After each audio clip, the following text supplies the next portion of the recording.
My mother. She's not like other women. She grew up learning not to trust easily. Married young to a cheating man, she learned early on that love, without vigilance, can become a prison. She went through a lot, and she swore her children would never fall into the same traps. She doesn't believe in appearances. She believes in facts, in silences, in the little gestures that give people away. She has this gift, almost an instinct to detect lies behind smiles. So, the day I introduced her to Léna, she didn't smile. She didn't jump with joy. She just observed. Léna was stunning. A soft beauty, well-chosen words, a calm voice. She always had the perfect answer and the right tone. Everyone around me adored her. Even my friends said, "You found a gem, man. She's amazing." But my mom pulled me aside and said, "She's too smooth to be real. Keep your eyes open, son. The shiniest gems are often the fakest." I laughed.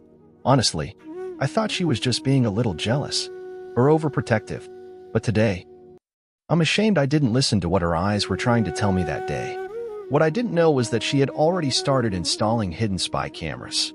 Quietly, one in the living room, another in the kitchen, one in the hallway, even one in the guest room. She told me later she just wanted peace of mind, to observe without accusing. And for weeks, she kept everything to herself.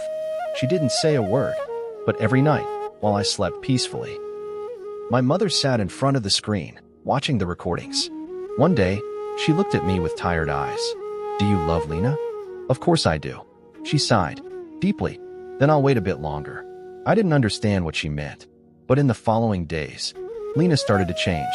Subtly, she spent more time on her phone, left to go shopping, and came back with nothing. And more, she wanted us to live alone. Without my mother, she feels like she's in the way. That's what she kept telling me. That night, I'll remember it for the rest of my life. It was dark, raining hard outside. I came home late from work. My mother was waiting in the living room, lights off. Just one small lamp glowing beside her chair. She didn't even say hello. She handed me a USB stick. "Take it." "What is it?" "Watch and stay calm."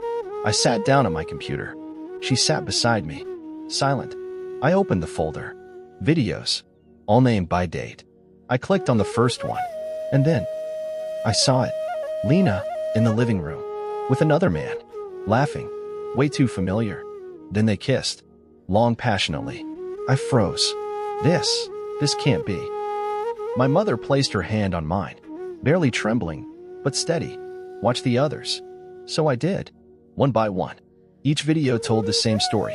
Her with another man. Sometimes the same guy, sometimes not. Sometimes during the day, sometimes at night. Often, when I thought she was asleep or out doing errands, I saw my living room, my couch, my personal space turned into their playground. I was disgusted, shattered. But my mother, she stood tall, strong, like a sentinel who had been waiting for this moment. "I wanted you to see the truth. I didn't want you to find out when it was too late. She doesn't deserve your name, your heart, or your trust." In the following days, we watched everything together. Every file, every betrayal. There were multiple men. Some came when I was at work. Others came while I was sleeping in the next room. It wasn't just cheating. It was a double life, built right in front of me, under my own roof. I wanted to scream, break everything. But my mom calmed me down. "No, not like that. If you want her to fall, let her expose herself." We decided to wait, to trap her. A few days later, Léna came back to my place thinking I wasn't home.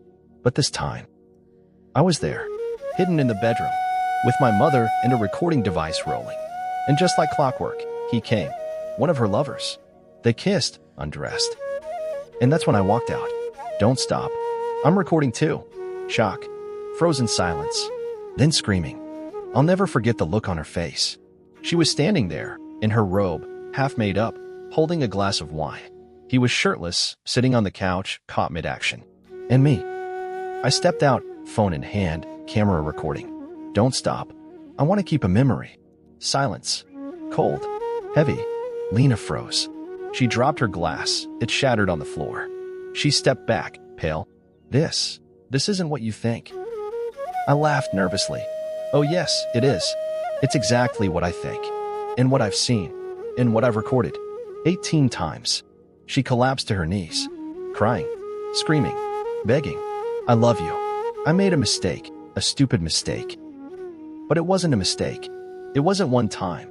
It was an entire secret life built behind my back. And the other guy? He picked up his clothes and ran. Not a single word. Coward, like all the others. And me. I looked at Léna. And for the first time, I no longer saw the woman I loved. I saw a lie, a poison, a stranger. And that day, I threw her out. No yelling, no insults, just the evidence and silence. As we dug deeper, we discovered she had lied about other things. Her debts, her family, her past. She didn't want me. She wanted my name, my inheritance, my home. And I just wanted love. I realized something painful. Without my mother, I would have lost everything. And maybe much more. You see, son, a mother doesn't suspect for nothing. She senses what you refuse to see. And she was right. From the beginning. It took time. Time to heal. Time to trust again. But that experience taught me to open my eyes. To stop confusing masks with faces. And above all, to never ignore a mother's intuition. Today, when I look back, I realize how blind I was. And how my mother truly saved me. She saw what I refused to see. She acted when I was too in love to doubt. And she did it without violence, without hatred.